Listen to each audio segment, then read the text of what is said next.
നമസ്കാരം. ഇറാനെതിരെ വമ്പൻ പദ്ധതികളുമായി യുദ്ധക്കോപ്പുകൾ കൂട്ടിയിരിക്കുകയാണ് ഇപ്പോൾ ഇസ്രായേൽ കടുത്ത നീക്കം ഇറാനെതിരെ നടത്താൻ പോകുന്നു എന്ന നിർണായകമായ റിപ്പോർട്ടുകളാണ് ഏറ്റവും ഒടുവിലായി പുറത്തു വരുന്നത്.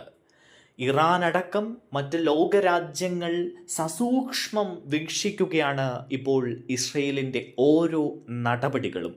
എന്തായാലും ഇസ്രായേലിൻ്റെ ഈ നടപടികൾ വലിയ രീതിയിൽ ചർച്ചയാവുകയാണ് ലോക രാജ്യങ്ങൾക്കിടയിൽ. അതിൻ്റെ ആദ്യ സൂചനകൾ തന്നെ ഇപ്പോൾ പുറത്തു വന്നു കഴിഞ്ഞു. മിസൈൽ ആക്രമണത്തിന് പിന്നാലെ ഇറാന് മുന്നറിയിപ്പ് നൽകിയിരിക്കുകയാണ് ഇസ്രായേൽ.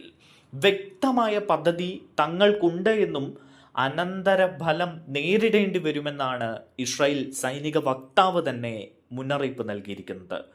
ആക്രമണത്തിന് അനന്തരഫലം ഇറാൻ നേരിടേണ്ടി വരും. ഞങ്ങളുടെ പക്കൽ പദ്ധതികളുണ്ട്. ഞങ്ങൾ തീരുമാനിക്കുന്ന സ്ഥലത്തും സമയത്തും തന്ത്രങ്ങൾ അനുസരിച്ച് പ്രവർത്തിക്കുമെന്നാണ് സൈനിക വക്താവ് പറഞ്ഞിരിക്കുന്നത്.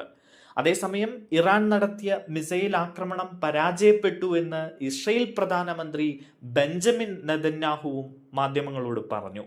ഇറാൻ രാത്രി ഒരു വലിയ തെറ്റ് ചെയ്തു എന്നാണ് അദ്ദേഹം പറഞ്ഞത്. അതിനുള്ള മറുപടി കൊടുക്കുമെന്നും അദ്ദേഹം വ്യക്തമാക്കി. സ്വയം പ്രതിരോധിക്കാനുള്ള നിശ്ചയദാർഢ്യവും ശത്രുക്കൾക്കെതിരെ തിരിച്ചടിക്കാനുള്ള ഇസ്രായേലിൻ്റെ ദൃഢനിശ്ചയവും ഇറാനിലെ ഭരണകൂടത്തിന് മനസ്സിലാകുന്നില്ല. ഈ തെറ്റിന് ഇറാൻ വലിയ വില കൊടുക്കേണ്ടി വരുമെന്നാണ് നെതന്യാഹു പറഞ്ഞത്. ഈ നെതന്യാഹുവിൻ്റെ വാക്കുകൾ ലോകരാജ്യങ്ങൾ ഇപ്പോൾ വലിയ രീതിയിൽ ചർച്ചയാക്കിയിരിക്കുകയാണ്. എന്തായാലും ഇന്ത്യ അടക്കമുള്ള രാജ്യങ്ങൾ ഇസ്രായേലിൻ്റെ ഓരോ നടപടിയെയും സസൂക്ഷ്മം വീക്ഷിച്ചു കൊണ്ടിരിക്കുകയാണ്.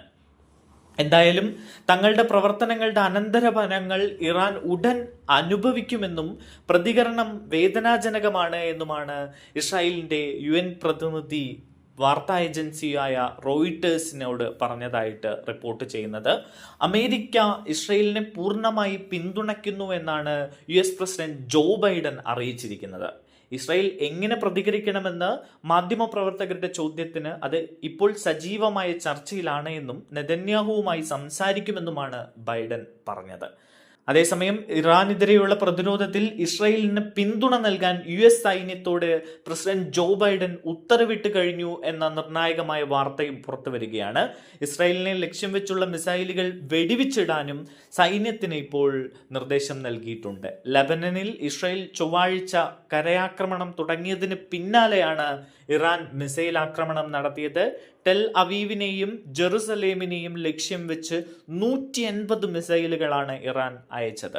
അയൽ രാജ്യമായ ജോർദാന്റെ ആകാശത്ത് വെച്ച് തന്നെ ഇവ ഇസ്രായേൽ വെടിവെച്ചിട്ടു എന്നാണ് റിപ്പോർട്ടുകൾ പറയുന്നത്. നിലവിൽ അത്യാഹിതങ്ങളൊന്നും രേഖപ്പെടുത്തിയിട്ടില്ല. എന്തായാലും ഇറാന്റെ ഓരോ നീക്കവും ഇസ്രായേൽ വീക്ഷിക്കുന്നുണ്ട്. ഇറാനെതിരെയുള്ള ഇസ്രായേലിന്റെ നീക്കങ്ങൾ ലോകരാജ്യങ്ങളും വീക്ഷിക്കുകയാണ്. ഇറാൻ വലിയ ഭയാശങ്കയോടുകൂടിയാണ് നിൽക്കുന്നത്. കാരണം എന്തും ചെയ്യാൻ ഇസ്രായേൽ തയ്യാറെടുത്തിരിക്കുന്നു എന്ന റിപ്പോർട്ടുകളാണ് ഇപ്പോൾ അന്താരാഷ്ട്ര മാധ്യമങ്ങൾ പറയുന്നത്.